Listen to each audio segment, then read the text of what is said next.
And welcome back to another episode of Pokemon Knowledge. A couple things in life are guaranteed: life, death, and taxes. And I'm sure a lot of people would say that, those are the true things. But there's some unavoidable things too in history. One, it's unavoidable that I can't figure out how to work the internet. That's why if you look down in the corner of the screen here, or maybe down in the corner of the screen there, you'll see I have to stream this through Zoom because I couldn't get my freaking OBS to work. So there's always that guarantee in life. But another guarantee in life is history has this weird way to repeat itself. And I don't know if you guys have been on the old interwebs lately, but there's a couple things. It doesn't matter if you go on Instagram, it doesn't matter if you go on your Twitters or wherever. What is it, X now? It doesn't matter where you go. Everybody's talking about like the same things. And one of the big things a lot of people are talking about right now are Japanese booster boxes. Look at the price of Japanese booster boxes. Japanese is no longer investable. And then you'll hear a lot of other people talk about like PSA grade. And listen, I'll be one included, talking about, PSA 9 sales, how, PSA 9s are break even and stuff like this. This is one of those true ultimate truths in life. History just repeats itself. There was a period of time where Japanese booster boxes went crazy, but normal throughout the history of this hobby is what booster boxes for Japanese are doing right now is pretty normal. Like, in fact, this is how the market always was. Now, this is the problem. And this is something sometimes you got to come to like some real realizations. One of the realizations I had to come to is, when things went crazy in the last couple years. So for the last couple years, we'll just say since the hype that was 2020 and that crazy boom that was 2020. That was from end of 2020 to today. Here we are in 2024. So for the sake of argument, I'm going to call it a 4-year timeline. And the fact of the matter is that 4-year timeline for a lot of people in this hobby can be damn near close to 100% of the time they've ever been in this hobby. Or if you want to extrapolate that a little further out and say maybe they got back during Pokemon Go, that brings them back to only about 2016. So at 2016, if that's 4 years before 2020, and then the 4 years after, 50% of their entire timeline in this hobby might only know everything going, parabolic and all these Japanese booster boxes going crazy. So they only know that as the norm. And this is where, like, sometimes we get a little jaded, we think about what used to be the norm. And like I said, Pokemon and history, it just has this awesome way to repeat itself. And that's what we're seeing happen right now. We're just seeing this huge repeating cycle. So, a lot of the times people will talk about PSA 9s and talk about how PSA 9s, it's not really, this is what people will say. It's not really worth grading because if you hit a 9, a lot of these are selling close to, if not below, raw prices. Guess what? That's the norm. That is the norm. To not be able to make money on 9s, we're just, history is repeating itself. We're just getting back to a timeline in this hobby where everything is just going back to normal. Japanese booster boxes. Now, one of the big demands that were Japanese booster boxes, it was the hype that was Pokemon. There was so much craziness, so much demand that was happening. I don't think a lot of people went to Japanese for a want. I feel like a lot of people went to Japanese as a need. And by a need, meaning English prices were going crazy. They couldn't really justify a lot of the prices for English products, so they went and they looked for something that was affordable. And because they started looking for that thing that was quote unquote affordable, they really started to pump up that Japanese market. And then because the demand was so strong, the Japanese boxes couldn't handle themselves. So then what happens is people trying to find that cheap thing, they compound in there, which causes people to then see Japanese is going crazy. And one of the things about this hobby and one of the things that history will repeat itself is people in this hobby, they only ever want what they can't get. The second they can get it, they no longer want it. We've seen it happen. We've seen it happen just with the reprints. We've seen it happen with Pokemon right now. When everything's expensive, when the sets are going crazy, That's when people are going to jump onto the rocket ship. That is when people are going to be like, okay, now I want this. I don't know why I want it. Everybody else around me seems to want it. But for whatever reason, because everyone else around me wants it, that means I guess inherently I'm supposed to want it. And then, but that happens time after time, set after set, release after release. And it's this weird way where history just repeats itself. And even right now, I'm seeing it happen with a lot of even English product. A lot of people are pointing at the sets that were stagnant for a while, and now because they're no longer available on Pokemon Center, because stuff is getting a little scarcer, prices are starting to go up. Chill and Rain, Fusion Strike being the two sets that come like straight to my mind. I'm starting to see people really start to talk about these sets, really starting to talk about Chill and Rain and Fusion Strike. And the question has to be, it's why now? Why, after these things are getting close to $200 booster box, why do people feel that now is the time they want to start to look at this stuff? Now is the time that they want to start making positions in this stuff. You had your time for a long time. And I think this is where the craziest, I wouldn't call it an argument. And everything, keep in mind, this is Pokemon. Everything in Pokemon, it's just all semantics at the end of the day. But I think that this is one of those places where, like, the quote unquote arguments happen. It's, you know, should you only ever buy stuff when it starts to go up and it starts to hit that 200? Why do people, and maybe it's because of that ultimate FOMO. It's that real true fear of missing out. If I don't get it now, maybe I'll never get my opportunity. And maybe that is true in a sense. It's just how much money people leave on the table by like chasing after these things when they start to go up. Listen, I don't do this very often. This is, in fact, like in the history of my channel, I would say that this is the only time I've ever done this. But before this video today is I posted a link to Pokemon Center for Brilliant Stars booster boxes. I have been a fan of Brilliant Stars booster boxes for what seems like forever. And I've always said one thing over and over and over again until I was blue in the face.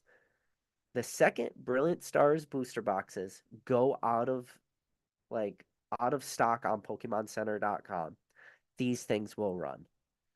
They are still available. At the time of recording this video, at the time of saying this sentence, they are still available on PokemonCenter.com. There was a lot of opportunities to pick up Brilliant Stars at 95, at 100, 110, 120, 130.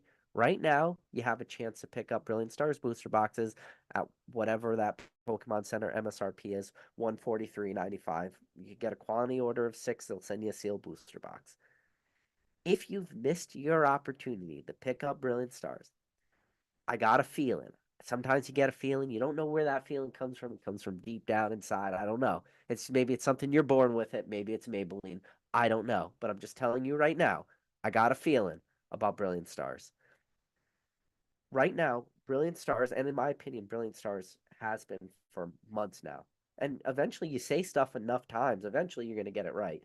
But when Brilliant Stars goes out of stock, you're going to watch Brilliant Stars booster boxes overnight go freaking crazy. They're available right now at 143.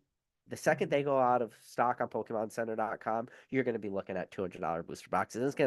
It's gonna be like less than a 7 day timeline. It's going to be fast, and then it's going to hit that 200, and then it's going to eat up that supply on TCG Player and whatever's available on eBay, which I don't really think there's a lot of cheap booster boxes on eBay right now, but it's going to eat up demand real quick, and then you're going to see Brilliant Stars. It's never going to catch up to Evolving Skies, but I still, in my personal opinion, I think that Brilliant Stars is going to be the second best performing main expansion from Sword and Shield. And when you got a set like Evolving Skies doing what it's doing, which Evolving Skies is just does Evolving Skies things, it goes up.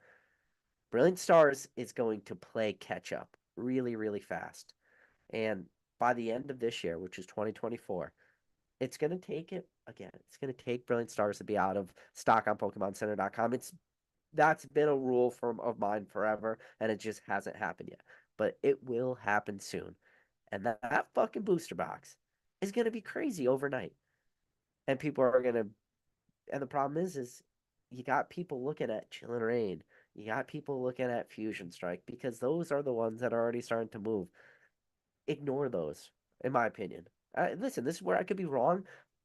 I'm fine with being wrong on stuff. If I'm wrong on Brilliant Stars and Brilliant Stars does get outperformed by Chill and Rain, good. I own a bunch of Chill and Rain. In fact, Chill and Rain is still my biggest position in Sword and Shield. So if it does better or if it performs worse than Chill and Rain, good on me. Good. If it performs worse than Fusion Strike, I don't have as much Fusion Strike as I do Brilliant Stars, but still fine. Like, I'm not against any of these booster boxes. I'm just telling you, in my opinion, Brilliant Stars is going to be on a run. And then everybody that's talking about these other set, I mean, I made a video not too long ago talking about um Sword and Shield booster boxes, and I titled the video because this is where the naysayers are going to come in. I titled the video, "All Sword and Shield booster boxes are undervalued at $200." That was the title of the video, and still people won't like. People will always be the PK's anti-modern. Even if I make months ago, every single Sword and Shield booster box is undervalued at 200. They won't listen. But I'm telling you, Brilliant Stars is the one that's most undervalued for what the rest of the market is doing. Because Pokemon's freight train, it keeps moving down the track, chug, chug, chug, chug, choo, choo, just like out of the movie Major Pain, where Major Pain's telling the story about the little engine that could, and then Charlie comes crawling out the back door and he looks up, he's like, Pain, I can't feel my legs. And he looks down, he's like, Bubba, you ain't got no legs. And he just had two little flaps, and they were flipping back real quick. Just like that story from Major Pain. That's Pokemon. Pokemon is the little engine that could. It just keeps going up that hill. It doesn't stop for anybody. So I'm just telling you, we are moving out of this timeline. We are moving out of Sword and Shield. There's still a lot of hype right now going on in Pokemon. There's still a lot of people that are really, really like missing the boat. If you have the money right now, in my opinion, that's what I did. Like today, could be very transparent. I picked up another case at Pokemon Center at MSRP, something I don't like to do, but in a way, I kind of just FOMO'd in. I just wanted to add to my position because I didn't really see another opportunity in the future where I'm going to be able to add to my position of Brilliant Stars at a lower price point. I just don't see it. So I just put my money where my mouth is. I picked up another case and I recommend it to anybody out there who's looking and you know, there's other opportunities out there. There's a lot of this Scarlet and Violet stuff you get for a lot cheaper. I just told you, like, I like Brilliant Stars at MSRP at 143 because that's the cheapest I could really kind of find. There's a lot of other cheaper booster boxes. You go pick up cases of Paradox Rift at $480. P Football Pete just the other day on eBay was selling them for $480. That's $80 a booster box. Go for it. If you want that, that's not a bad opportunity too. There's so many good opportunities, but it's history, right? It's history just repeating itself over and over and over again. And we're still in this just unbelievably strong Pokemon market. It's it's like disgustingly strong right now, and I know it might feel to a lot of people out there that things have slowed down a little bit and that maybe things are drying up a little bit, and I could see it if you're just looking at, small pieces of the market. Yeah, maybe. But the overall like demand for this stuff is pretty wild. It's just we're running into a period where there was a lot of oversupply for a lot of this stuff. That oversupply is getting eaten up, and it's history just repeating itself. And that's the thing too. That's where a lot of people will look at how you talk about certain stuff. The way I look at stuff is when do I think are good opportunities? Because there's a lot of people out there, who will just say, buy everything. It doesn't matter the price. That's not the way I work. I look at what the current market is doing on current times. There was a lot of opportunities where I passed on Brilliant, even though I have positions in Brilliant Stars, I passed on a lot of opportunities for Brilliant Stars at 120 a booster box because I felt that I'm going to still have some time. So, assuming you pick up a case, I just picked it up at 143. I told you I could have picked up a bunch of boxes at 120. So I lost myself about $23 a booster box. That's about 100. Sorry. So that's call it $20 a box. So that's $120 I left on the table. When I was looking at those booster boxes at 120, those literally months ago, close to a year ago to be like in fact with you. And the question of the matter is, in that time where I passed on those booster boxes at 120, the money that I would have put into those boxes plus that extra 120, was I able to do more with that money in the last year than I was if I were to just, place my money in at 120? I think I was. I think for, the that 120 that I might have spent now to pick it up now, I was able to do more with that money, and it was a better use of my money than just keeping that stagnant in the last year. Now, when it comes time where I start to see supply, I start to see demand, I start to see, and it's not just looking at what is TCG player selling stuff at? What is eBay selling at? A lot of it is just hearing market sentiments, listening to people. And the thing about history, and the thing that I mentioned earlier, history, the way it has a way of repeating itself is just listening to how people react.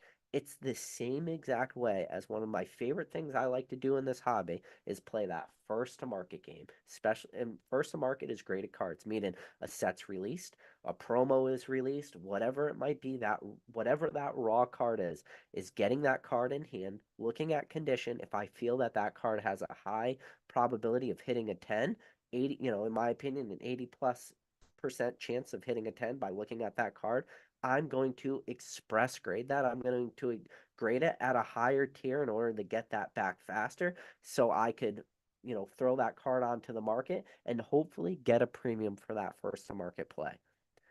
The same way as I do that is the same way as when I see stuff that I feel is now ready to pop, something that is ready to now really explode in price, the same way as I play the first to market game where I feel I could sell stuff at a premium. When I'm ready to buy stuff when it comes to sealed product, it is a way kind of playing a type of first to market game, a type first to market meaning the same way as I think that there will be some buyer crazy enough to pay that first to market price after, when I know that that card will be mass graded in the future. I feel that there's somebody out there to be that buyer. Is when I buy product right when I think it's about to pop in price, is the same way, but because I feel that there will be a buyer of that product as soon as that thing starts to go parabolic. And I look at like individual products at different timelines. And right now, today, in my opinion, the best value for sealed product is Brilliant Stars. Hands down. Brilliant Stars is the best product today. Will that change in 2 months from now, in 3 months from now? Yes. I live in very much the now, in the very much in the today. That's the way that I interact with this hobby. I don't have that ability like a lot of the people out there to just lock up money in product and, close my eyes and walk away. I just can't do that. I have to buy whatever I think is the best value at the time. And that best value is going to change constantly. It is never the same. There's a reason why things go from undervalued to correctly valued to overvalued, and then maybe it goes back to undervalued. And I always want to just do my best to pick up stuff when I feel it's undervalued.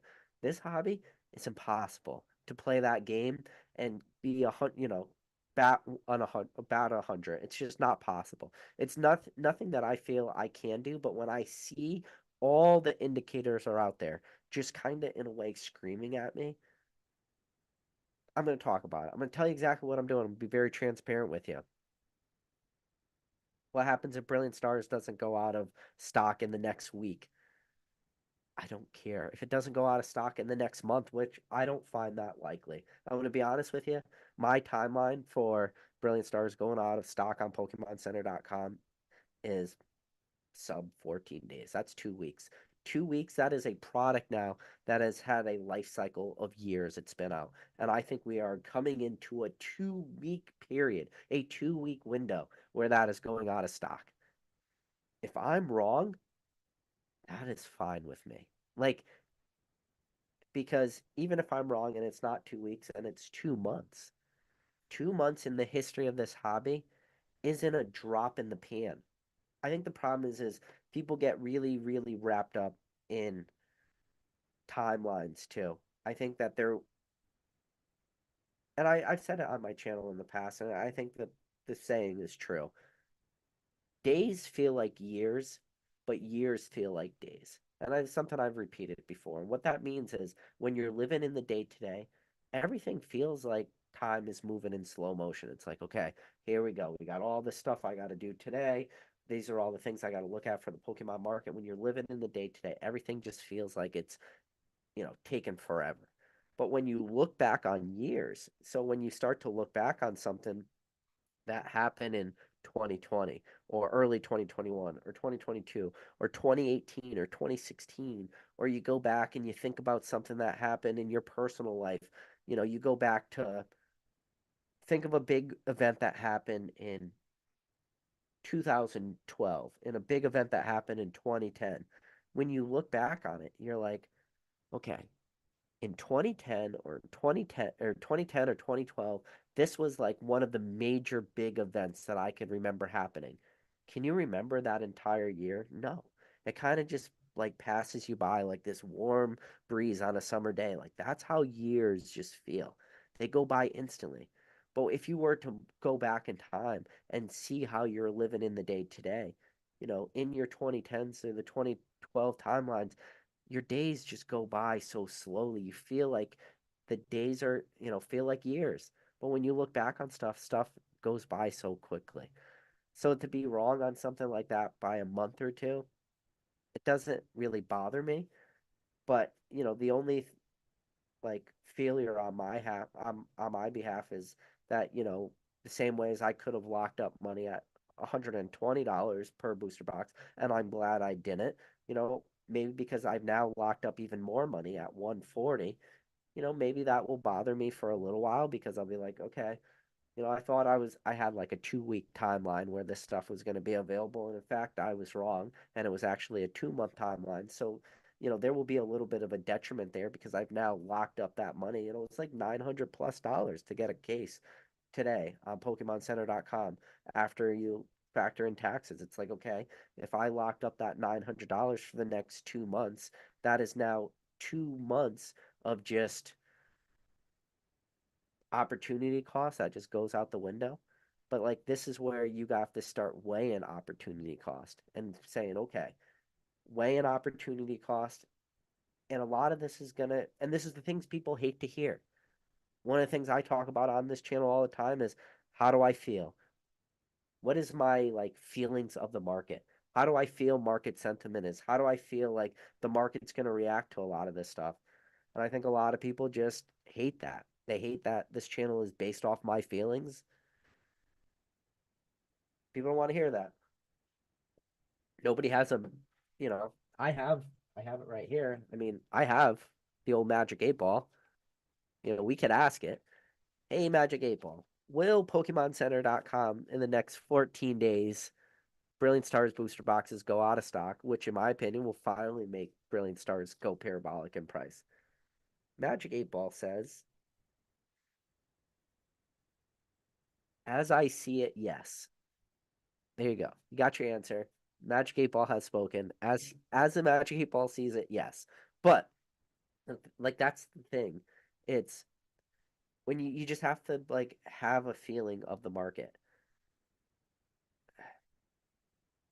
I don't think a lot of people like that. I think that like bothers a lot of people that you can just feel when something's going to happen, and you could just feel it, like, and a lot of that's going to come from experience, but it's not all experience. It's just like a gut feeling. Sometimes it's the same way as one of the hardest things you can do in this hobby, and one of the hardest like conversations to have is like, well, what do you think is undervalued? That is a tough conversation to have.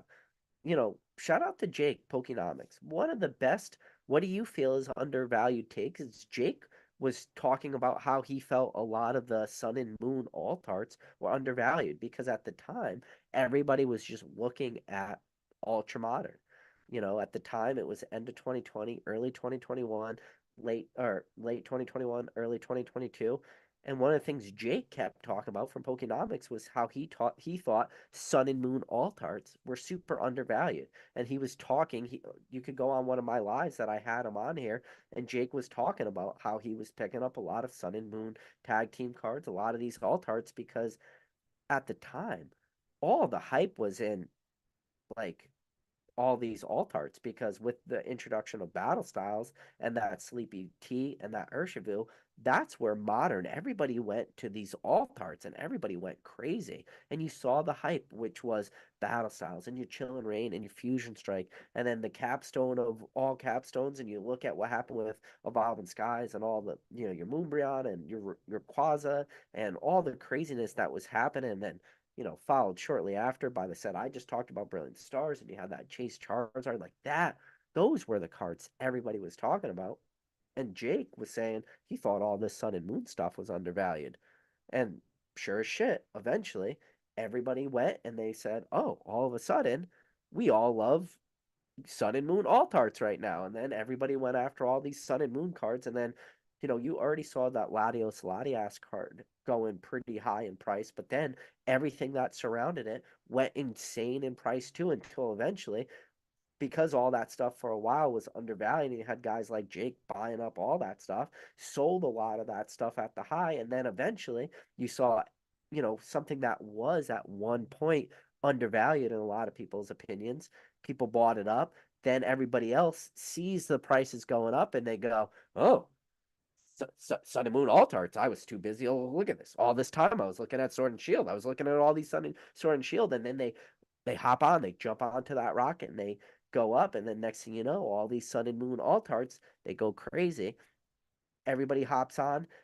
What was maybe a little bit of artificial demand because people were just buying up, making positions, stuff they thought was quote unquote undervalued, until eventually people started to see prices increasing. Then when everybody jumps on, then prices, it's the masses, right? Like a little bit of demand, a little bit of artificial demand helps to bring up prices, but it's the masses when they flood into this. It's like a tidal wave coming at this stuff, and then prices go way up. And then the people that's, were building those positions, by that point, they've already had those cards graded. They were already in crazy good positions, and then prices go up. They dumped all their supply, and then all the people that jumped onto the rocket, next thing all these alt arts, they start to drop, and then everybody's like, oh my god, all these alt arts are dropping. And then until eventually they find a new floor. The floor is still higher than they were, but they're not where they were at the peak. And then it's the same thing that happens with the Japanese product. Everybody jumped on, everybody bought at these crazy prices because everyone started to love Japanese all of a sudden, even though it's a weird sentence to say, but it wasn't everybody loving Japanese. It was a lot of the people who were buying the stuff that they felt was undervalued, because a lot of people felt that Japanese was undervalued because they were looking around at all this English stuff and they're saying, okay, well, all this English stuff is obviously selling for these huge premiums. You get the same card, well, maybe it's in Japanese. So what happened is you had a little bit of that demand starts bringing up because people were dumping into Japanese, especially. I don't want to say any names right now, but there's names probably watching this chat. Some of the spicy boys who, really, really love that Japanese stuff. And they started like, they bury into it because prices are cheap and they think it's undervalued. And then guess what happens? That shit stops being undervalued anymore. And then because you had a couple people buying up a lot of that supply because they felt it was undervalued, but now the masses, that wave, they say, oh, look at that, this thing is starting to go up in price, and then the wave dumps. And then once the wave dumps, you get this. You get that price goes way up until eventually all the people that were speculating on it, they dump, and then the prices come down. And then what happens? The prices come down, but they're still higher than they were at the floor, but they've crashed from their all-time high. And then you get the people that they jumped onto that rocket ship, and they get burned again. It's just this history. You hear it? History. It just has its way of repeating itself over and over and over again.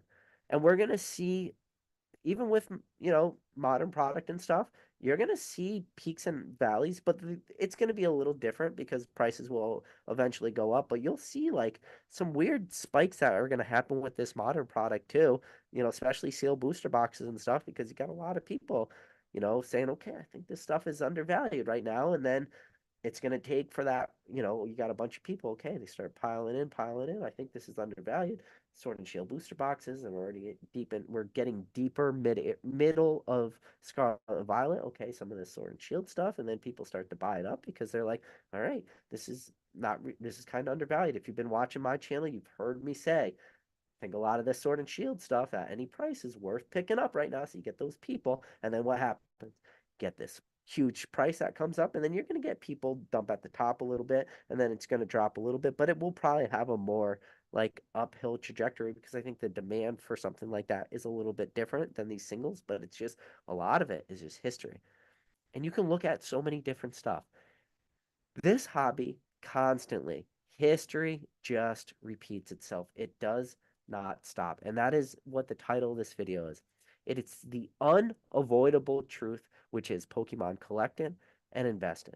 And there will be people that will always be playing that game of catch up. They'll never play the game of catch. Yes?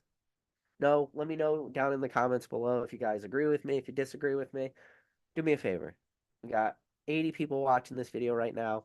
You guys can do me a big favor, hit that like button. I am going to go scroll up to the top of the chat right now. I'm going to answer any questions if you guys got any questions. This is going to be a shorter live because if you do know, every Thursday night at 9:15 p.m. Eastern Standard Time, I do go live. So this is only the Tuesday at the time recording this video. I will have my Thursday live. So I got a lot of more topics that I don't want to touch too much because I don't want to like end up burning through my conversation that I want to have on Thursday. But I got a pretty cool live on Thursday. If you guys don't know, I still have all these green label cards that Z&G sent me. I want to make a video that does these justice because he sent me so many, and because I have to do the video justice because I have to make sure it's well recorded. I have to find the time. And one of the things that I struggle with is finding the time to make like a well edited, well recorded video. So I haven't done that yet because I don't want to do a disjustice. I don't want to do a injustice to these cards. I want to do them justice. I want to make that a good video. So it is what it is. But if you guys are new to this channel, do me a favor, go down below, hit that subscribe button. I do a lot of these lives. There's the one tonight and again on Thursday. But see, we got number one mod in the game, Drew, top of the chat. See, we got Luke. Good to see you. Northwoods. We got Mr. Dan, Catch 'em All Collectible. He said we zoom in. We zoom in today because I don't know what happened. Right before I went live, it was like, I have an update for my OBS. I did the update, and then I click my managed broadcast to go live, and it wants me to download some other app. I'm like, I don't know what the hell just happened. Uh, Christopher said he finally caught a live. Catch 'em All Collectible said he's been good. He's been busy. He has to put a new furnace in tomorrow morning now. Ooh, gotta be rough. So that's tough. I'm guessing Catch 'em All Collectibles. I'm guessing he burns oil because he's out in the sticks, or maybe he's got like two big propane tanks and he runs gas for his furnace. That's rough though. But yeah. Uh, Neeb524 says so many people don't know any better. Still great value, luxury cardboard rectangles, and their slot machine aplenty. Yes, I like that comment. Uh, Limp said, "Is this where I buy Japanese booster boxes?" You're not buying any Japanese booster boxes from me. Uh, let's see. Let's see. Uh, so Neb says Japanese One Piece cheap compared to English. They do the One Piece market is crazy right now too, especially like what people are spending on One Piece. It shows you how strong that market is. I will I'll say one thing about One Piece. I was expecting like reprints to come a little bit harder than they have. I mean, One Piece has seen like some small reprints, but for the most part, One Piece hasn't really seen like the crazy reprints. I am afraid of when that day does eventually happen, but the fact that they haven't, One Piece is doing very strong. And if One Piece can really not reprint stuff, which I know it's going to be hard, but if One Piece could keep moving along and could kind of have more like that Pokemon mentality where it's just a freight train moving down the tracks and it's not constantly looking in the rearview mirror, One Piece might have an ability to perform really, really well, and not just the now and into the future, but in the long run. The detriment to One Piece will be reprints, but maybe, you know, One Piece is actually listening and they're listening to the market and they actually care about the secondary market. And if that's the case, maybe One Piece will keep doing good. I mean, it's been it's been exciting to watch, and it's in a way been like relieving to watch that they haven't gone back and reprint stuff because I don't want to see card games fail. I don't want to see card games crash and burn because of reprints. I don't think that helps the longevity of these card games, and I don't think that helps the longevity of TCGs. I don't think that helps in the consumer confidence of TCGs to see stuff failure. Like MetaZoo, a lot of people say, "Oh, you get your chance to dance on MetaZoo's grave." It's like, yeah, you get your chance to be right, but at the same time, like you don't want to see these things fail because when these things fail, if it has a trickle effect into Pokemon or other areas of this trading card hobby, it like really taints people in a bad way. And then people won't be willing to speculate on different card games. They won't be willing to speculate on sets. They won't be willing to put in positions of sets. And then if there's people not really speculating, then the demand starts to dry up from the investor side. And then when the investor side money starts to dry up, then there's, usually the collector side, the demand starts to dry up a little bit till eventually you just see prices spiral down. And that is not a good thing for any game. Then you see the trickle effect. I heard people, or I read comments, people talking about MetaZoo, how MetaZoo has made people not trust TCGs anymore. It's like just because you had a bad experience at one, you now don't have a bad you don't have a bad experience at all them.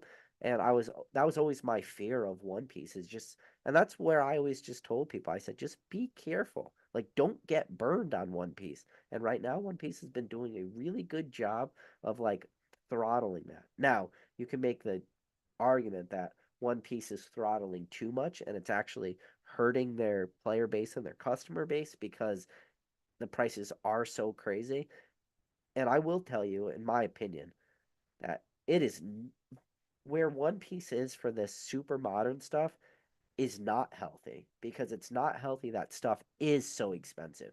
You need to find that like medium in between. You don't want stuff to be selling for sub, you know, distribution prices, and you don't want stuff selling at 3 to 4x MSRP. You got to find that sweet spot in between.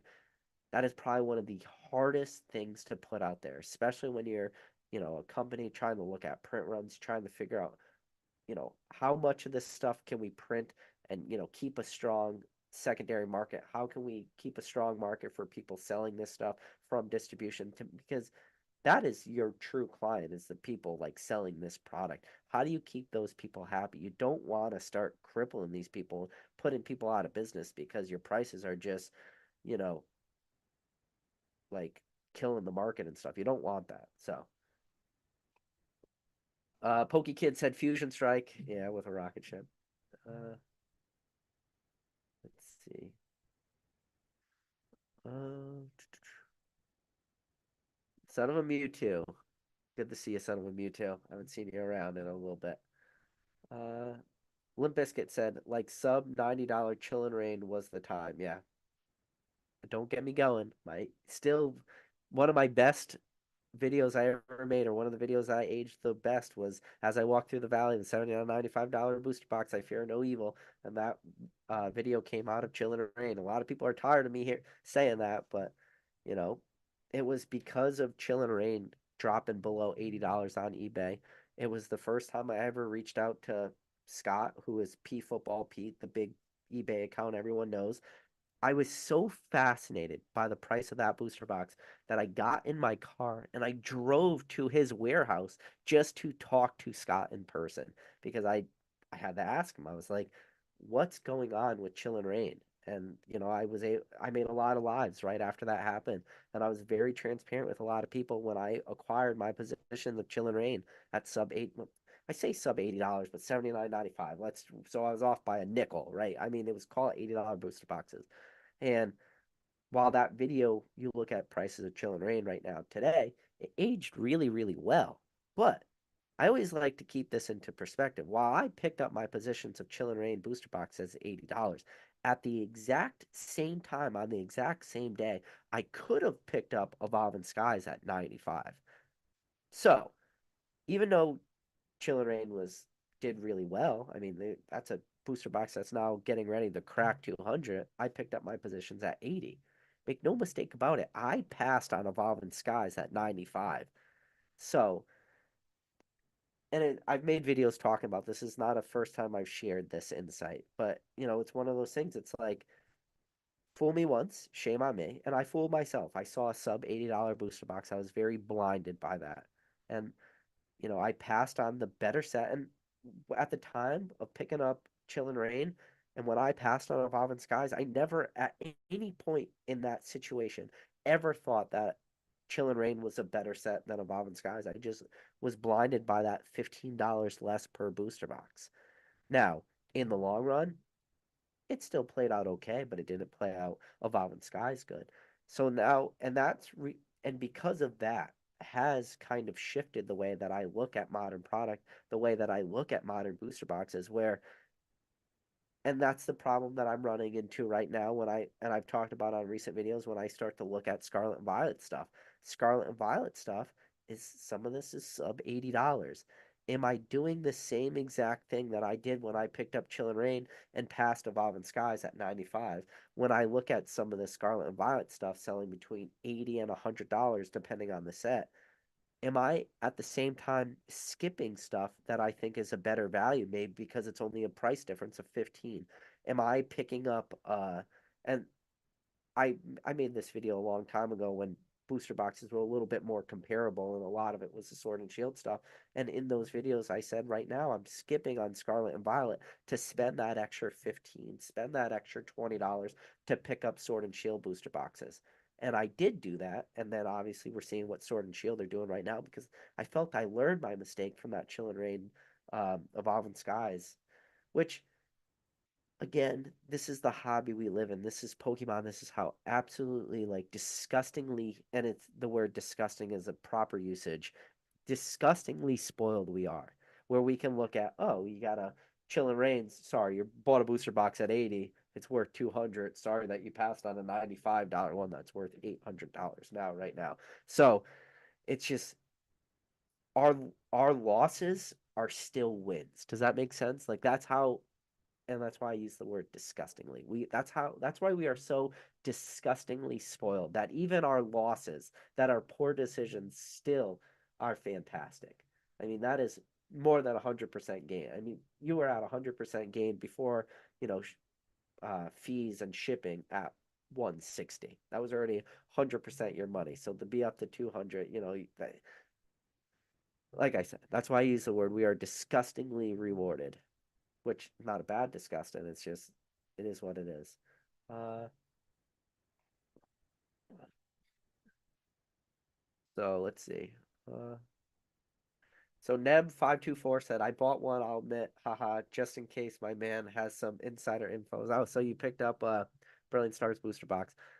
Not nothing I'm giving you is financial advice. I've made this very clear. I'm not a financial like person at all. I'm a geologist. So just keep perspectives in line. Like you're watching my channel, at no point am I giving out financial advice. I literally told you this is just a feeling that I have.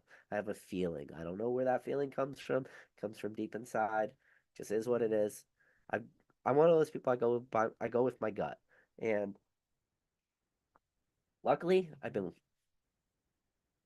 maybe that's it. Just again, maybe I am using proper words luckily. Maybe I'm just been lucky to be right.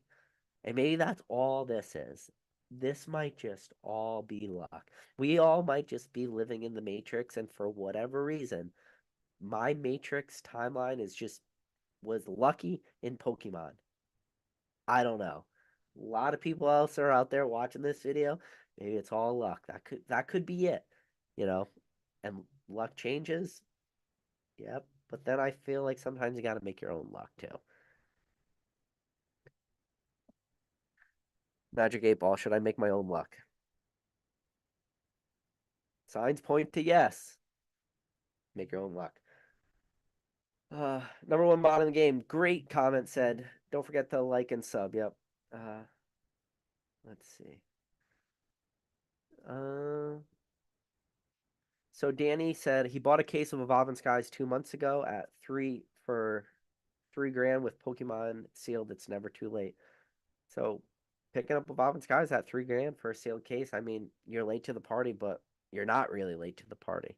So, hey man, you're doing well at 3 grand. So congratulations. Real quick shout out to number one mod in the game, Drew. Drew just dropped the 10 memberships. I appreciate you, Drew, for that. Uh, Son of a Merc said Major Pain Forrest Gump crossover story. Yes, I think I definitely called him Bubba, but that's all right. Let's see. So Neb524 said, I remember when people said ETBs had no value and never buy the mass print of Battle Styles. More for me. This is the problem with ETBs. We went, we've changed in this hobby. Like there was a period of time where like ETBs were a good investment because Pokemon didn't go back and they didn't reprint ETBs. That was usually like a one and done thing. And then Pokemon decided to just reprint ETBs and really give them out to the big box retail. And then the problem with ETBs is they just no longer really were investable anymore because Pokemon changed the way that they printed them. It was very simple. But because that happened, but then Pokemon printed so many of these ETBs that prices for some of them you could pick up, Brilliant Stars ETBs for 220 a case. It's like 220 a case. That is 10 ETBs per case. That means your cost per ETB was $22. I bet you right now today you could probably pick up a lot of ETBs for some main expansions for 27. So that you obviously you're going to pay $5 more per ETB, but still $27, like even that's still cheap. So now you're only paying 270 for a case. Maybe you missed your opportunity at 220. But so then you start to look at like opportunity costs. It's like, well, even though Pokemon went from they never reprinted ETBs, so now they reprinted ETBs, but then it caused the market to crash. And then when you look at the future of Pokemon, you look at the longevity of Pokemon and the long term, you start to look at, well, has there ever been so I just said that Pokemon never really went back and reprinted ETBs. Well, is that true 100%? And the answer there to Pokemon in that conversation, there's never 100% answer to anything. Because in reality, Pokemon had kind of gone back and done reprints of a few ETBs. One of the ETBs that probably is like the first one that really comes to a lot of people's minds when it's like, name me like the first ETB that kind of got reprints. And we're saying pre 2020 was probably Breakpoint ETBs. I think Breakpoint ETBs are the ones that have the Gyarados artwork on it, if I'm not mistaken. I don't think it's Breakthrough. I think it's Breakpoint. But Breakpoint ETBs for End of XY was one of the, ETBs that got huge reprints, and it was something that we've never really seen. And if you look at Breakpoint ETB prices, they really, really trend sideways for a long time. But then again, 2020 came along and it said, hold my beer. And if there was ever a product in Pokemon that was stagnant pre 2020, 2020 said, we're going to help that out. And then probably the second ETB that kind of like shows that trend, it brings you into now Sun and Moon, was Burning Shadows ETBs. Burning Shadows ETBs, again, was one of those very few ETBs that got like a weird, huge print of them. And then we saw Burning Shadows ETBs trend sideways for a long time. And then Burning Shadows, to be honest with you, was one of the very first ETBs, with the exception of Breakpoint ETBs, which were like, again, around that $25 mark. Most of the time, ETBs held pretty strong, like at MSRP or right above. It was really those two ETBs that stuck out in my brain as the two that performed really poorly in a way. But again, 2020 came along, the pandemic, the craziness, which was Pokemon. And I'm telling you, Pokemon said, hold my beer. Don't worry. Any of this product that ever trended sideways, we're going to, I don't know what a Breakpoint ETB sells for right now. It's probably selling for greater than $100, probably 150 plus. I mean, again, history, memories, people's memories don't usually go back that far, so they don't care about that. But like those are the two ETBs that really stick out in my brain that kind of buck that trend a little bit. And you saw what happened. They ran sideways. And so now, because you do have those examples of ETBs that kind of trended sideways, and then you look at today's modern ETBs and you look at, your Astral Radiances or some of these middle of the road sets. Probably Silver Tempest, Porsche. Thoughts and prayers to Silver Tempest. Silver Tempest has just been beaten to bloody pulp right now. And poor Silver Tempest ETBs are probably one of the cheapest deals around for a while. And, those are trending sideways the same way as your Breakpoint ETBs trended sideways, the same way that those Burning Shadows ETBs trended sideways, just because there's a lot of supply out there right now. And just the demand isn't there right now. People are looking for that newer shiny thing, and it's going to take a little time. But once these ETBs get eaten up off the market, I bet you we even see those ETBs, do pretty well in the future. Now, the question is, would you rather be in a booster box of a Silver Tempest, or would you rather be in an ETB of Silver Tempest? And in my opinion, I'd rather be in the booster boxes personally, but I don't hate these ETBs at, 25, 24, 23, $22. I don't hate them either. Again, that's where you're going to have to start weighing opportunity cost. And then, especially when you start to look at, you know, a case of ETBs takes up, you know, call it double the room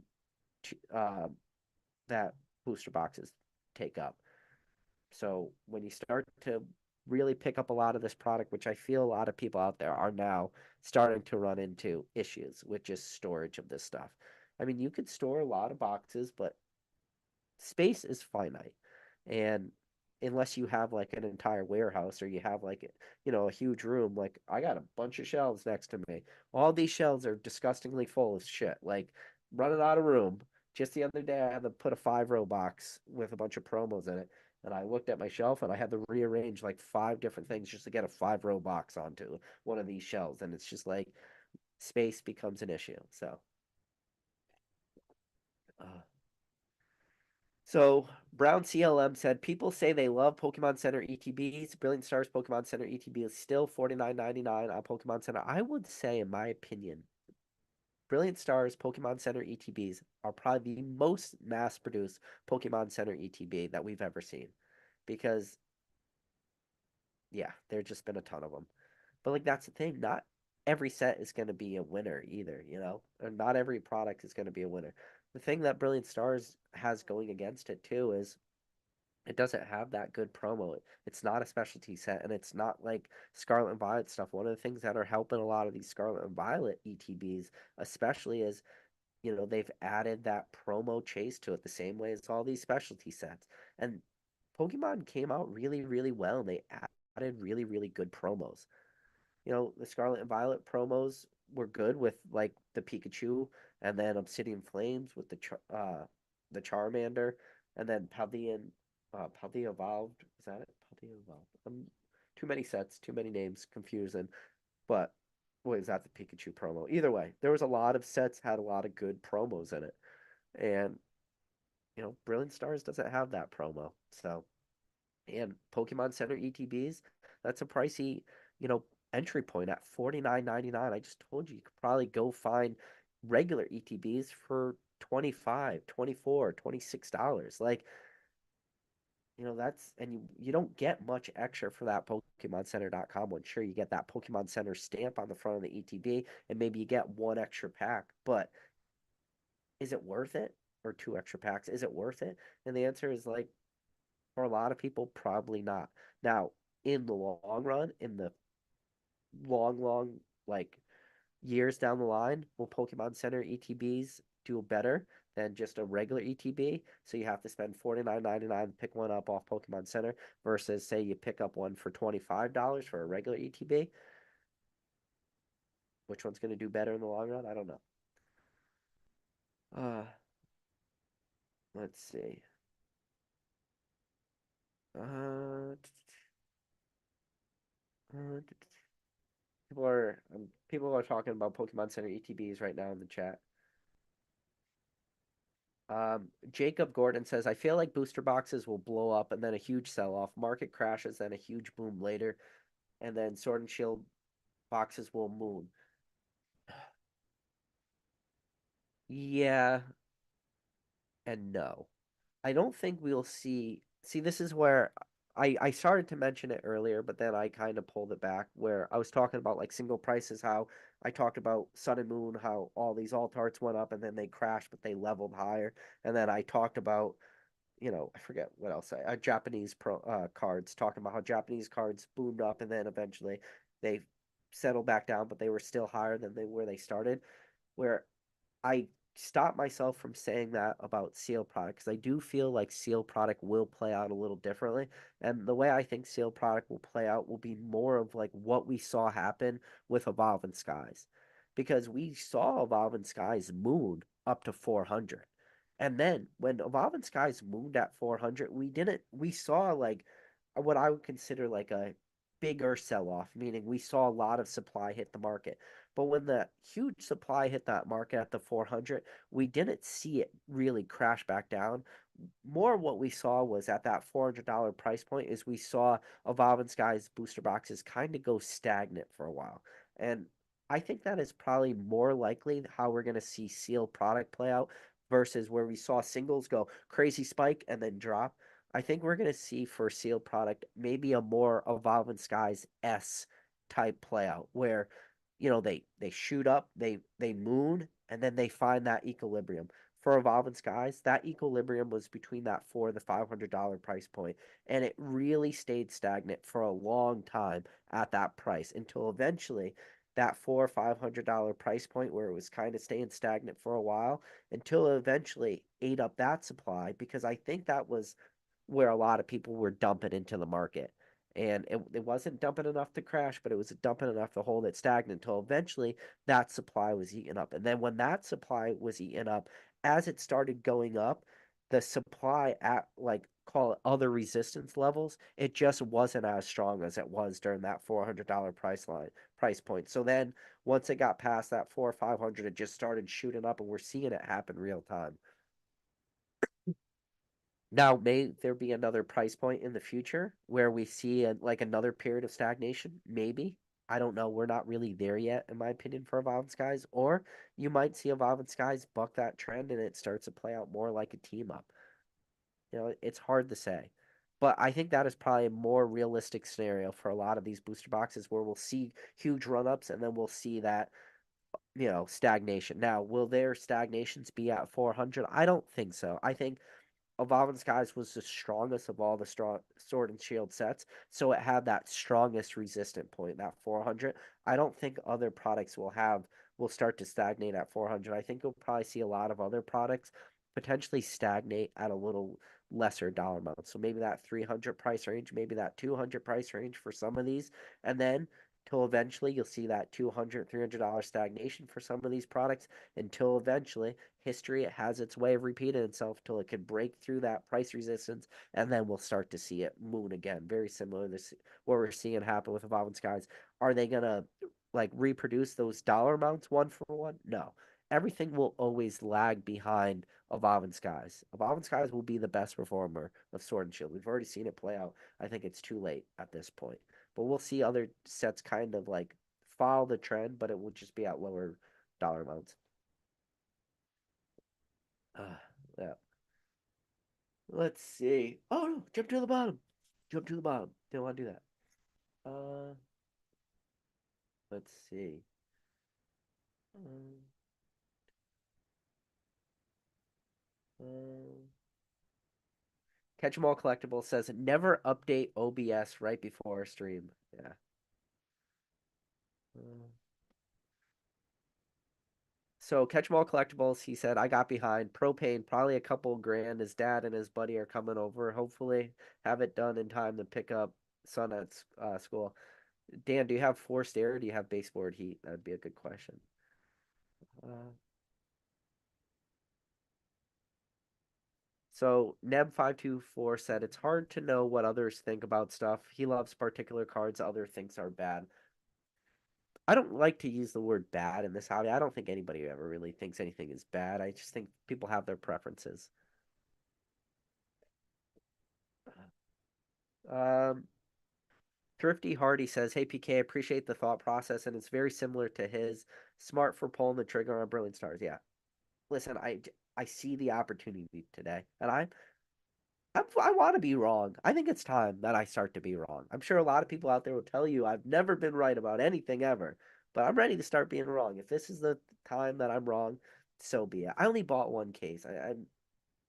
transparency, guys. I only bought one case. It was like five or six, yeah, $916 after taxes. So it's one case, and I already have a few cases that I've already had set aside. So it is what it is. If this one doesn't play out, it is what it is, and I'll have a couple cases of brilliant. Or keep saying, I want to keep saying battle styles. I'll have a couple sets of brilliant stars, and if they have to sit and stagnate, and I have a lot of opportunity cost that is now lost because this product is tied up, that's on me, and that's something I'll just have to live with. Uh, uh, I got to the point where number one mod in the game, Drew, you gifted the 10 membership. Appreciate you, buddy. Everyone, if you guys are members, drop the number one mod emoji. Show Drew you. Show him some love. Let him know we appreciate him. Uh, so Bush says, do you feel good about Lost Origin and Silver Tempest? Both solid sets. You know, uh, Lost Origins, solid. Silver Tempest, solid. I'm gonna just be honest with you. Any Sword and Shield set is solid. Any Sword and Shield set that is, I've said it. I made a video titled it. People will tell you I didn't, but I did. You go back, you type in all Sword and Shield sets are undervalued at 200. Uh, Lost Origin, Silver Tempest, both great sets. Both of them are still undervalued at less than 200. It's just when I look at the best value on the market today, Brilliant Stars is my value. Probably next is Silver Tempest. I like Silver Tempest personally better than Lost Origin because I think that the it's just an overall better set, but it's tough doing this because Lost Origin has that guarantee, it has that Aerodactyl. We're not talking a bad set, and Silver Tempest, like yeah, it has Lugia. They're solid. They're very comparable. They're damn near, one to one. It would really just factor into whatever booster boxes selling at a lower price. Wherever I had a better buying like entry opportunity in my opinion, but I think that they're very comparable. Silver Tempest, Lost Origin. While I say Silver Tempest, like there's definitely a scenario which I could see myself leaning toward Lost Origin because I do like a little darker feel to a set where I feel Silver Tempest definitely has like a lighter feel to it, and I do kind of lean towards like the darker feel of the set, which definitely is Lost Origin. They're very comparable. It's coin toss. Find yourself a coin, flip it. Heads or tails. Heads Lost Origin, tails Silver Tempest, and I would just say go with that. They're so comparable, the two sets, but both of them very solid. Uh, let's see. So Ancient Muse said ETBs can be bags. Oh, they can definitely be bags if you pick the wrong ETB. If you pick the right ETB, you did really well, which would have to be about Skies. But I mean, if you pick the right ETB, which Rebel Clash, how your Rebel Clash ETBs doing? What's the one of the, what's the one of the worst sets of Sword and Shield? Rebel Trash. Second set of Sword and Shield. The problem is Rebel Clash never got what's killing these ETBs. The same way as I talked about how Pokemon used to never reprint ETBs, so they did well, with the exception of those Breakpoint and with the exception of those um, Burning Shadows ones, like I mentioned. Pokemon never really went back and reprinted these things. They never reprinted Rebel Clash. They did reprint Sword and Shield. We know they reprinted Sword and Shield. You can even tell the difference between the wrapping, whether you got the Pokeball wrap or you have the clear wrap. You even know, like from the wrapping, that there was reprints of these. But because Rebel Clash never got the reprint the same way as these other ETBs didn't get the reprint, they performed so well because that was the thought process for ETBs. And to be honest with you, it was a good thought process because the track record was correct. It's the problem is reprints is the R word in Pokemon. Reprints can be the death of products. So, it's and make no mistake about it. Before the reprint and then so I said Sword and Shield got a reprint. Obviously Rebel Clash didn't. But your next two sets, Darkness Ablaze, Vivid Voltage, Darkness Ablaze ETBs were selling for $123. Vivid Voltage ETBs with that beautiful orange artwork with that VMAX Pikachu on the front were selling for like 140. The problem was that those two ETBs got crushed. I mean, decimated. We're talking nuclear bombs were dropped on those things with how big the reprints were, and it destroyed the prices. But there could have been a world where Darkness Ablaze and Vivid Voltage ETBs never got reprinted, the same way as Rebel Clash ETBs didn't get reprinted. They were only separated by one or two sets. One set it separated Darkness Ablaze, or sorry, no sets really in between Darkness Ablaze and Rebel Clash, and only one set because you had Darkness Ablaze in the middle between Vivid Voltage. Not a lot separating those. If those never got reprinted, those ETBs would still be super strong. They'd be super expensive. So just kind of like reinforces that but that's it. You got to move with the market. You got to move with the hobby. The second stuff starts to buck the trend where things used to not get reprinted, the second they start to get reprinted, you just got to change the way you think. You got to change your thought process, the way you think about different products. So yeah, when Ancient Muse says ETB can be bags, those are examples of bags, you know? Uh, let's see. Uh, do. So Sean C said diversify your purchases to reduce stocking, and then you can sit on a slow building ETB and sell off what's strong. Current market slowly to recoup cost and make a decent to good margin. Yeah, I mean there's a lot of products like that. You know, it's the problem is it's just I think in Pokemon it's just the really good products are just glaringly good, if that makes sense. And I don't think it's really so much ETBs. I think it was a lot of like boxes too. Probably one of the big collection boxes that kind of like comes to well, there's a couple. There's probably like one of the collection boxes that goes to a lot of people's minds is the Flareon, Jolteon, um, Vaporeon VMAX boxes. Those boxes probably go to a lot of people's minds. Like those boxes were always good buys. They never were not good buys. But there was probably a lot of people saw those on the shelves and probably passed on them. But those were always good buys. And then another collection box that was available pretty like steadily on Pokemon Center for a decent amount of time was those Arceus figure collection boxes. And the reason why those Arceus figure collection boxes were such a good buy is because, yeah, while it had Brilliant Stars packs in it, it also had that, you know, Cosmic Eclipse pack in it. And you look at what Cosmic Eclipse is doing as a booster box right now, creeping up to 900. But then when you look at individual pack prices for Cosmic Eclipse and you look at that Arceus figure collection, those were, I mean, they were available for a while and they were available from different outlets for a while. And people kind of just passed on them. Because I think the problem is sometimes people just, when it's there in front of you, it's so glaring. I mean, any product that has a Cosmic Eclipse pack in it has to be glaring to you. Those Flareon, Jolteon, Vaporeon boxes, I think everyone always kind of knew those were good. The problem is those promos weren't easy to grade. They were tough to grade, but they had a bunch of Evolving Skies packs in it. They were strong, you know.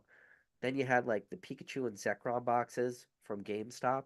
Those were beautiful boxes with that gold artwork. The problem is there was a lot of those. And then on the other end, so while the GameStop ones were the Pikachu and Zekrom ones, for your Walmart ones, you had uh, the Charizard and Reshiram boxes. And again, but those, see, they had a weird feel to them because obviously those were Sun and Moon promos that came out late into XY or I said XY. Those were Sun and I'm getting my timelines all fucked up. Those were Sun and Moon promos that came out late into Sword and Shield, not XY. Let's get our timelines correct. But then a lot of people started passing on those, but the problem is there's just so many of those boxes too. But I mean, you look at the pack selection of those boxes, solid pack selection. Again, Evolving Skies is carrying a lot of these products, but there's just the good products are good and the shitty ones are shitty, and it's just pretty obvious. I mean,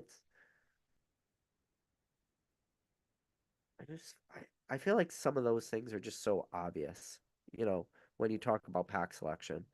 And then like some of these tins too. Some of the tins, tins get tricky. And the reason tins get tricky is because reprints for tins. Like that's a problem for like longevity of tins. If tins never get reprints, then you'll have tins do perform really well. The problem is when you have tins get known reprints and then the pack selection changes in tins and then people are hesitant to buy those tins because they're just going to assume that the tin you're selling is not like the quality packs. Good examples being like a lot of the team up tins originally had, team up Cosmic Eclipse in it, Unified Minds, and then those tins got reprinted. They ended up getting reprinted with like real early Sun and Moon sets. So like Sun and Moon base, Guardian, not Guardian, Sun and Moon base, Crimson Invasion. There was like some real shitty packs in a lot of those tins, which replaced the good ones.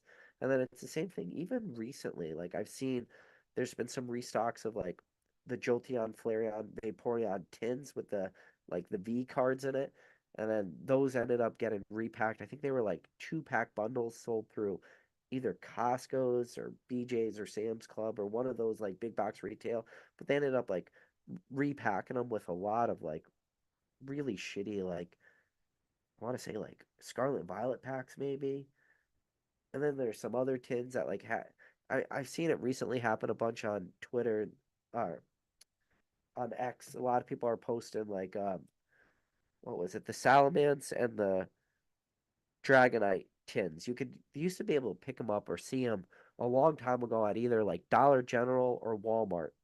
But they used to have like some good XY packs in it and or maybe not XY, but like XY and some Sun and Moon packs. But then they reprinted it, and then on the back you could look like the it still has the copyright of 2019 on it, but if you look at the actual like written description, it will say V Star. So it's like even though the copyright date stayed the same for 2019, so it throws a lot of people off because they think about those tins as being older because they see the copyright of 2019. But if you look at the actual verbiage, the actual written word on the tins, you'll see V Star written there because those tins got reprinted too. So like that is a problem with like the longevity of tins is that people are just going to always equate the value to your tins as being the shittier packs in it.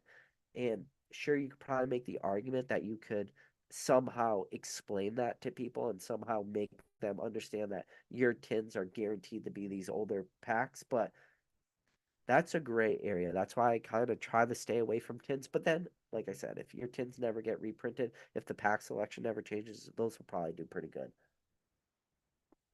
Uh, let's see.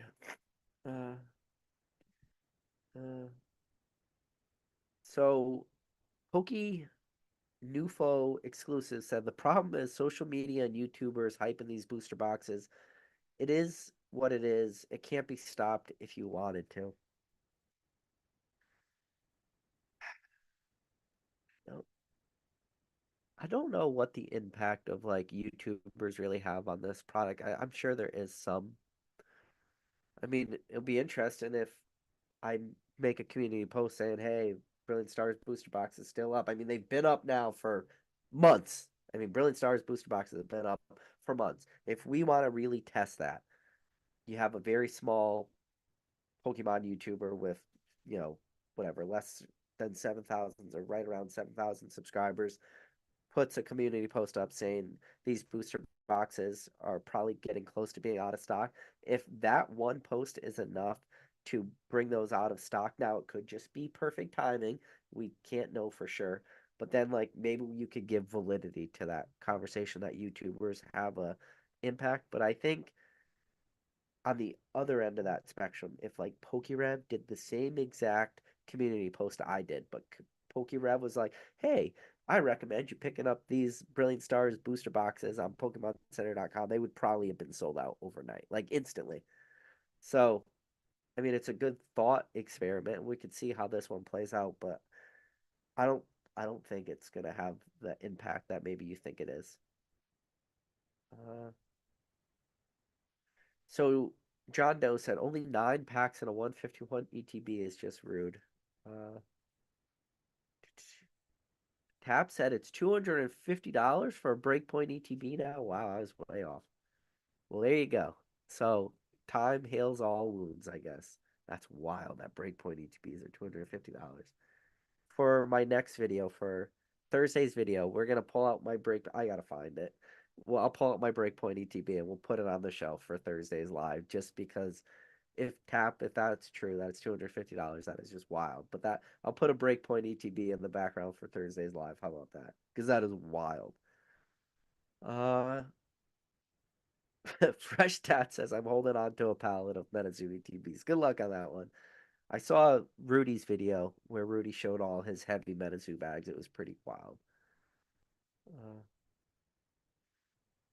Let's see. Uh, Deb said they short printed Japanese 151. Doubt they do English too, but it'd be funny to watch people run around and panic. I don't think they really short printed 151. I just think 151 had that ultimate demand. Will Japanese go back and reprint 151? I don't know. I got my one Japanese 151 booster box. Shout out to Rusty TCA Game, and Rusty gave me that booster box. That's the only one I have. I don't really have plans to open it. Kind of just keeping it as a memento for just an awesome experience at Rusty's house. So I don't know. 151 Japanese is pretty crazy though. Uh, let's see. So Sean C said stagnating just means money held not lost opportunity cost. I think ETBs will have a higher purchase rate and possibly reduce risk. You don't hear about fake ETBs just yet. Yeah, that's a good point. To be honest with you, I hear about fake booster boxes all the time. So I've never heard about a fake ETB. So I mean, I guess I I don't I don't really I wouldn't put too much like weight to that, but like I like that thought, Sean. I've never seen anybody actually like throw that out there, which like I don't think that that will be enough to keep ETB strong. The fact that they're, I mean, you could be talking real long term, maybe. I like where your head's at, Sean. I appreciate the comment. Like it gives me something to think about, like what the possibility of. I think that is more for the newer collector. Like I don't think anybody in this chat is really getting fooled by fake booster boxes. But then again, could be wrong, but I'm leaning towards no. I think most people could just recognize a fake booster box. Where a lot of people can't recognize a fake booster box is when you're you're purchasing off eBay and it's just a stock image of a real booster box and then you buy it because you think the price is right and then they end up shipping you a fake one and then maybe some people yeah, I think most people could recognize a fake booster box, I think. Uh, Sean C said, Crown Zenith Pokemon Center ETBs is slowly climbing, yeah. Uh, jump to the bottom. Jump to the bottom. No! Uh,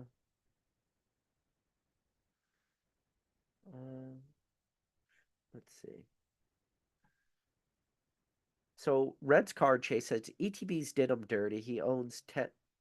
I own 10 Evolving Skies ETBs and no booster boxes. Sentiment was a lot different at release. A lot of people thought ETBs were the best product in 2021, and he was inexperienced. I don't I don't really think that is. I don't know if that was really the true sentiment where people thought ETBs were better than booster boxes. Like I've never really heard anybody talk poorly on booster boxes. I think people just talked more positively about ETBs. But at that point, ETBs like the writing was kind of already on the wall for ETBs because you got to keep in mind. So let's see. Vivid Voltage was November 2020. Evolving Skies didn't come out till August 2021. So you had like an 8-month timeline, and ETBs were already kind of starting to trend sideways at that point. So I don't think people were really still cranking on ETBs as being the better investment at that point. So I don't really know. I think the problem is maybe you're just newer in the hobby. Maybe ETBs were just what was more readily available to you.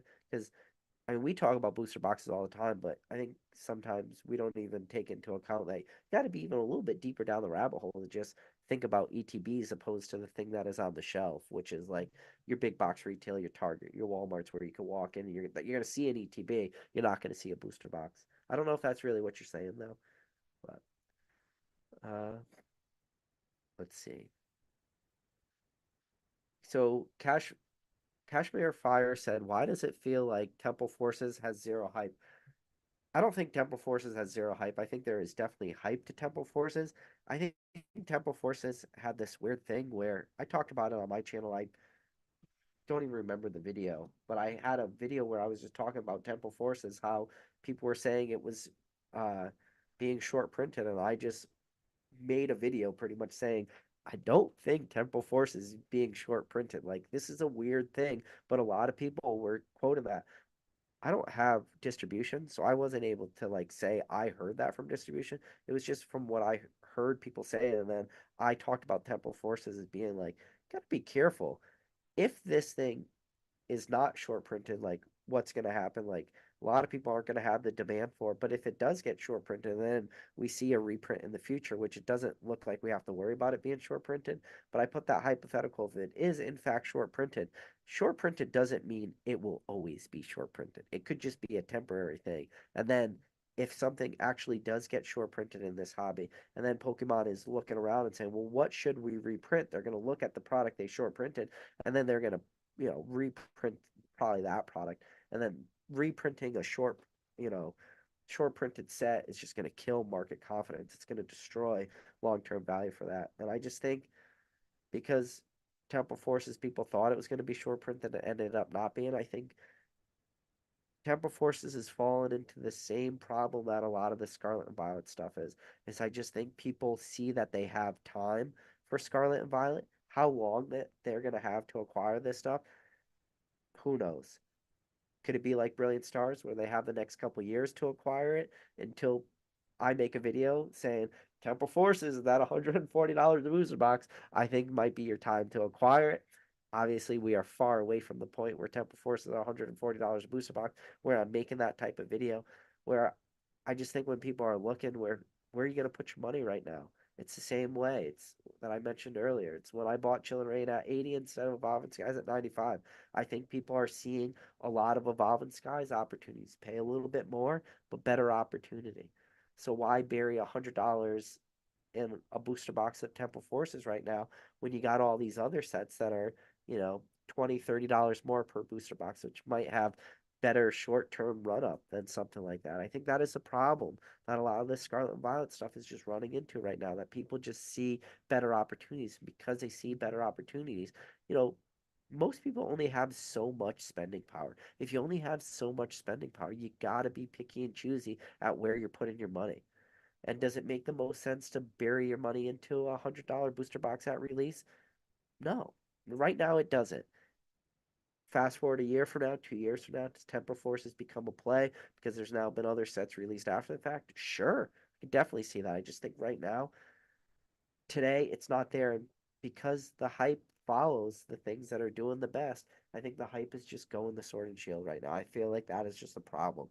But if all these Sword and Shield booster boxes keep doing their growth and then they start to become out of reach and they start to get to that stagnation price, then maybe people will start to look around and they'll be value shoppers again, and they're going to start to look at all this Scarlet Violet stuff and they're going to go, okay, now the Scarlet and Violet stuff, the same way as Brilliant Stars was undervalued at 140, they're going to start to look at the Scarlet and Violet stuff at, you know, 90, 100, 110, 120 a booster box, and they're going to say, okay, this stuff's going to start to be undervalued. Then they start to pile into that. I feel like that's just a current problem we're running into right now, which is Pokemon. Uh, let's see. Let's see. So, Son of a Merc said, "Rest in peace to my favorite set, Crown Zenith." Is Crown? What's wrong with Crown Zenith? I like myself some Crown Zenith. Uh, John Doe said, "All my ETBs." Or sorry, all my.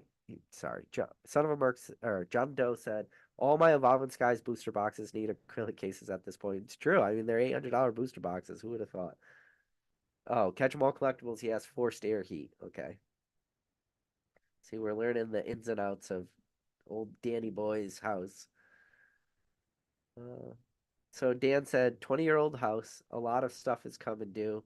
Need a roof soon. Ooh, put it in a driveway this year. Home ownership, yeah.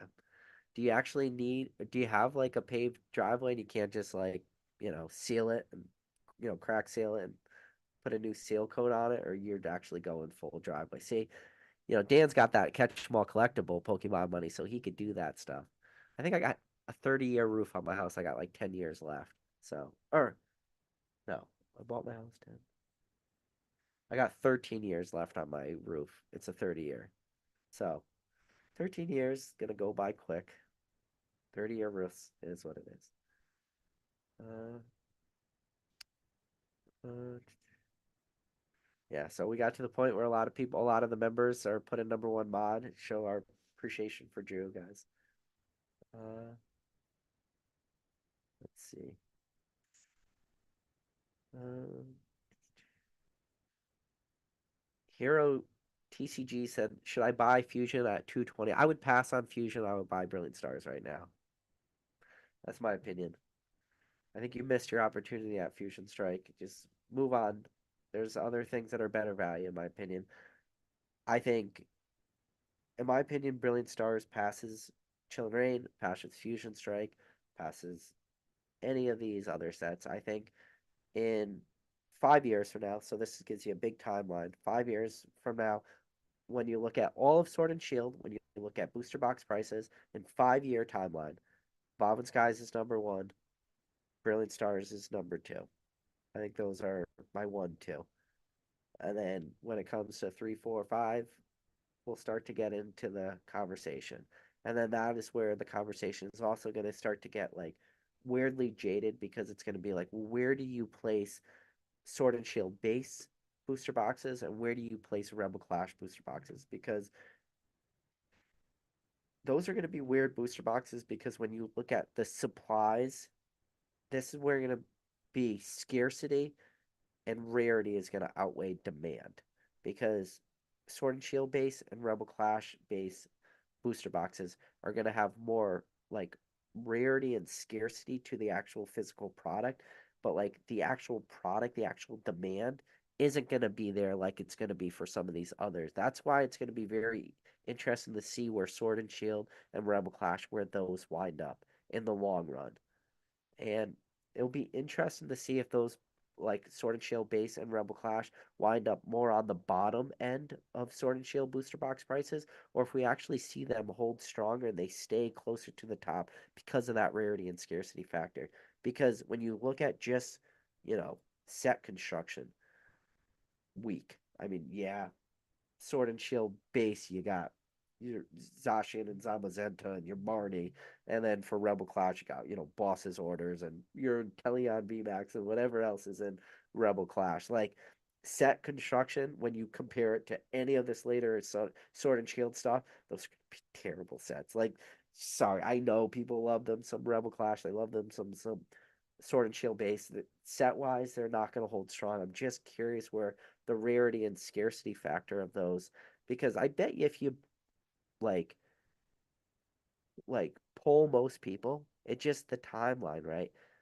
Most people probably got in after those sets, so they never really acquired them. They were acquiring your Vivid Voltage and your Battle Styles and your Chill and Rain and Fusion Strike and all these sets. That's when people were getting in the hobby, buying up these booster boxes.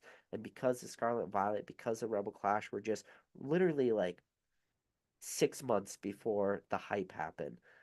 The rarity and scarcity factor. I'm just curious. Like, I don't know where those wind up, but in 5 year timeline, I will be interested to go back and look at the values of those and see if they are the rarity and scarcity strong enough to hold that price up. Uh, Doing the tangents tonight, ladies and gentlemen, children of all ages.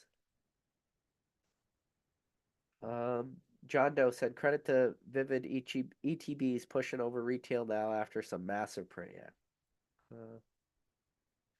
So BT Mo said he picked up a case of Fusion Strike before it started to increase, and he's glad he did. Good for you, man. I mean, I haven't verified those prices of 220, but if they're up there, man, we're doing good. It's everybody's eating well tonight, right? Uh, let's see. Let's see. BT Mo said, "Did Fusion Strike get reprinted? Dot dot dot dot dot. No. What are you talking about? I don't know. Is that a troll comment? BT Mo, Fusion Strike got a massive reprint for booster boxes. So during the time of as I walked through the valley of the $795 booster boxes, I fear no evil. There were four booster boxes, all got reprinted at the exact same time. It was um, Chill and Rain, Fusion Strike, Battle Styles, and Evolving Skies. All four of those sets got reprinted at the exact same time. So I can't tell if when you're saying did Fusion Strike get reprinted dot dot dot, no, if that's a troll, because it 100% got a massive dump. And that's why we saw Fusion Strike booster boxes drop to around that $80 mark too. So we talk about Chill and Rain, but Fusion Strike was also right around $80 at the exact same time. So I'm not 100% sure if that is a joke or not. Uh, so let's see. Neb524 said individual packs are undervalued. Breaking down from legitimate sellers, distribution allows you to tell scammers to go to Pound Town. Yeah, somebody's saying Fusion Strike got a massive reprint down to under 90 a box. It was so big, yeah. Uh, so people are saying what happened to the stolen cards from Fusion Strike. Apparently, the person that was trying to sell them on the market was the biggest moron that ever existed in this hobby and decided to sell all those cards to one person. Thank God that person didn't even have like even a pea like a pea size brain, because if he had a pea size brain, he would have been trickling out those Fusion Strike hits for the next couple years and would have been printing money nonstop and would have had a continuous, influx of cash for what might have felt like forever and would have destroyed the secondary market prices for Fusion Strike singles. Thank God criminals in this hobby are stupid, because if that guy wasn't, I mean, you saw the stack of like, you know, the uh Espeons and the stack of like the Gengars and stuff. That would have killed prices of those cards for a long, long time, especially if he started to grade them and was just trickling them onto the market, grading like 10 at a time and just selling, Gengar VMAX Altarts and, these Espeons and just trickling them for years. Destroy markets. Destroy. Think because you got to think it. And this is the problem. It's like, well, why would it destroy the market? Because that guy would always have his stuff priced to sell. So he was for somebody that have that much of an individual card could always keep that artificial price floor. So the same way as we're talking about sealed product, like PokemonCenter.com right now, in a way, is keeping that artificial price floor for Brilliant Stars because you have somebody out there selling it at that low price. So it's really hard for these other sites to really be able to moon and skyrocket because, in this sense, PokemonCenter.com is the price floor. If you had somebody with all those Fusion Strike singles on a TCG player or an eBay and was able to like change up eBay accounts or was able to do TCG Player, was able to like sell those cards through like TCG Player Direct, or was able to like hide the way they were selling those cards a little bit more. Maybe we're able to sell more of those cards individually in person, like walk around a Collecticon, walk around to a bunch of tables, dump those raw, go to your local, drive up and down the East Coast, drive through the Midwest, drive from Maine all the way down to Florida. It had every LGS in between, and you sell it a couple cards, handful at a time, enough not to, raise red flags, destroy secondary market, really create price floors, and it would take years for those cards to be able to bust through those price floors. We've seen it happen on a high end too. Shout out to the Gold Star Dogs again. 2020, anybody ever made a poor financial decision? 2020 came along and said, "Here, hold my beer." It's this, and you guys love my glass, right? The Raichu PK glass, but it's the same thing with the Gold Star Dogs. It's a reason that the prices and Unseen Forces is such a good set too, and it's so sad that Unseen Forces is tainted as those cards being stolen from the factory. And it's because those cards are stolen from the factory, we've seen the Gold Star Dogs be held back for so long. I mean, when you look at prices today, people want gold stars, they're willing to pay premiums. But there was a while where you could pick up any of those Gold Star dogs. They were selling for $25 a copy. And they had binders full of them. Those videos still exist. So that even like the Gold Star dogs, the person that had the Gold Star dogs, they were stupid. They let people know that those Gold Star dogs existed.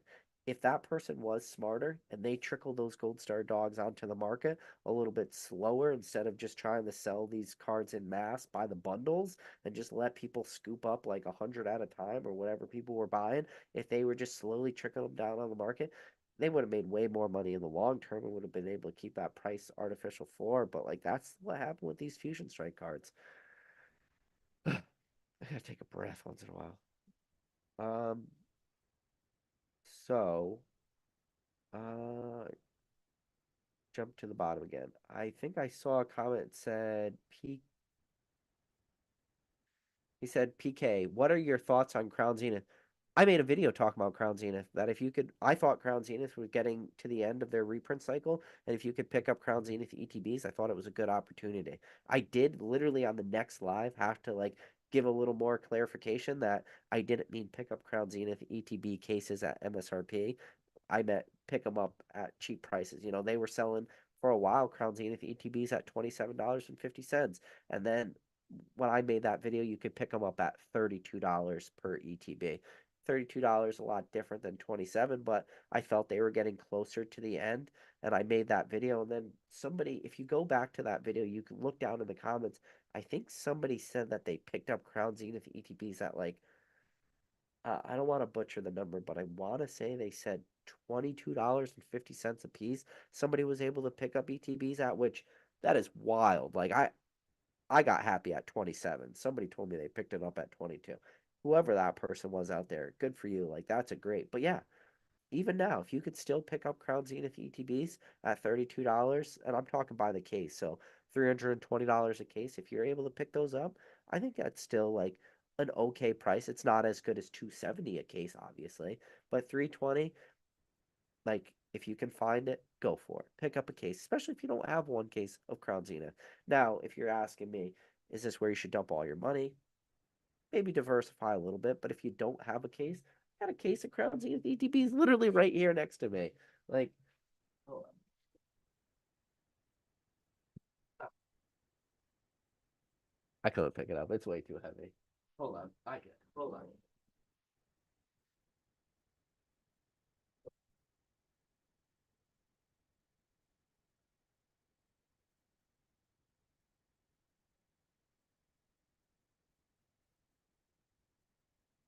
There you go. So you asked, what do I think about Crown Zenith ETBs? That's your answer. Got a sealed case literally right next to it. Like, I like Crown Zenith ETBs. I think they're a good purchase. I think we're moving. I wait for stuff to start to move towards, like, move out of rotation, or not out. Rotation's a bad example for a specialty set, but like things that I think are not going to get reprints in the future. And I think Crown Zenith is one of those sets that's just moving out of the reprint window. Son of a Merc said, I got a couple of those Costco Pokeball tin 3-pack sealed with Evolving Skies in them. I have to check the dates are on the outside of the pack. And yeah, so Pokeballs are a little different. So like Pokeballs, you want to look on the bottom and see like, what the code is on the bottom. And like that's the problem too, is you get like a D12 Pokeball tin. Got some decent packs in there. The problem with D12 Pokeball tins is there will be the people that know what's in a D12 Pokeball tin, like those people will be like, okay, I want to buy this Pokeball tin because this is a good number. You were really like taking liberties that people know the difference between like, you know, what's in each Pokeball. So it gets tough with stuff like that where there's a learning curve. And when you get deep down the rabbit hole, like there's spreadsheets. Shout out to the Rattle Discord. If you don't know, in the Rattle Discord, there's somebody in there who literally made a spreadsheet with all the different Pokeball numbers, whether it's like I can't even think like whether I keep saying D12. Wow, that's the one that's on the top of my brain. But he has like a spreadsheet of all the different numbers for Pokeballs, and people have helped him with that spreadsheet. He's done that information himself, but he's been able to like document which packs are in which Pokeball. And I don't know every single Pokeball off the top of my head. Like I know some of them, but or I could take a guess based off of the number, but I don't know guaranteed. And I think that's a problem with those products is the average consumer probably just one doesn't even know that the numbers exist on the bottom, and number two wouldn't even be able to like reference what's in which, and they wouldn't even like three know the Rattle Discord has a spreadsheet available. You just have to ask in the Discord and be like, hey, can anybody share this spreadsheet? And somebody out there will probably be able to share it with you. Let's see. Um, let's see. So Kevin Clare says ETB collections look 10 times better than a booster box collection for I will give you that. ETBs display way nicer than booster boxes for sure. And if you want to go to the beginning and you get like Plasma Storm ETBs, and then Plasma Freeze didn't have ETBs, but then Plasma Blast did. And the Plasma Storm ETBs, like I mean, Plasma Storm and Plasma Blast are two beautiful ETBs, and especially like Plasma Storm with that beautiful Lugia artwork. I mean, that is one of those ETBs that if you're just looking at somebody's sealed product collection, they can have a lot of booster boxes, they have a lot of stuff, but when your eyes, when it comes to Plasma Storm ETBs, with the black ETB with the silver outline of that Lugia, your eyes just go right there. Like it's one of those, it draws your attention immediately to it. So, yeah, Kevin Clare, I will agree with that statement that ETBs just look better. Or, when I think about like some of my more favorite sets, like one of the things I love about um Chaldean Fates is it's got that beautiful purple color to it. It's got, the silverness, which is the Mimikyu, and I love the way that purple pops. But when you know, think about like, well, what about like other purple ETBs in the past? It's like, well, uh, like I couldn't even think of it. I was space and Phantom Forces ETBs with that Gengar artwork on it. That is a beautiful, beautiful ETB. Or even like the green of the Celestial Storm is beautiful. There's just so, and then even like the Cosmic Eclipse with the Palkia, oh, it's just it just slaps. Or team up ETBs. I mean, the thing is like ETBs are so complementary to each other because the color schemes are so drastically different, right? Like no ETB is exactly the same, and when you put the colors next to each other, they contrast against each other so well, because there'll be such a drastic color difference between the two. Yeah. And then, yeah, just think, I mean, there's so many good ETB artworks that exist out there. All XY are beautiful too.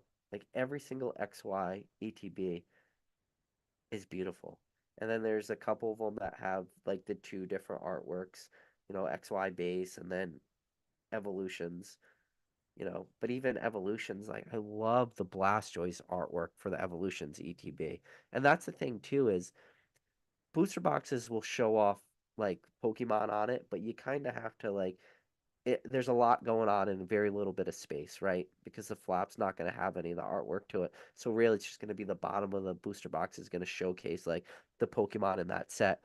But the thing about ETBs is how it's so in your face. It's the centerpiece for that artwork, right? So like that's the reason that ETBs are better. So yeah, Kevin, I enjoyed that comment. It was a solid one. Uh, so Hackzack said, PK, do you think Scarlet and Violet would be more popular or valuable if they just kept the Sword and Shield pull rates? No, I think Scarlet and Violet is doing. I don't think it's the pull rates really matter that much, or not. I think the problem with Scarlet and Violet is just people are so spoiled when it comes to modern Pokemon. And when they're talking about good artwork, people are just spoiled. So disgustingly spoiled by modern artwork because everything is so good. But Pokemon needs to figure out the next thing to keep, and that's the problem. It's the same way as in the TCG where you have power creep happens, where cards stop being playable because other more powerful cards are introduced into the meta into the TCG. The same thing happens with artwork, where you just have that artwork creep, and because we've seen the artwork creep go so crazy in the last couple years, that people are just waiting for that next best thing, and I don't know what it will be. I mean, and I've already talked about it. I've already done my rants where I went through all the different timelines and you know, it compounds, but it's like that one thing that happens where now it's just like a million different beautiful artwork things that happen. But one of my favorite quotes in the hobby is from shout out Mr. Dan Catchball Collectibles is don't underestimate artists' ability to art where Pokemon still can do this. And the sad reality is for some of this artwork too is you can go on Etsy and shit like that and see fake fan drawn artwork. And some of the fan drawn artwork, the artwork is actually better than what we're seeing happen in Pokemon. So it's like a catch 22. Like I think Pokemon is purposely pulling back on the throttle. They're not releasing all this.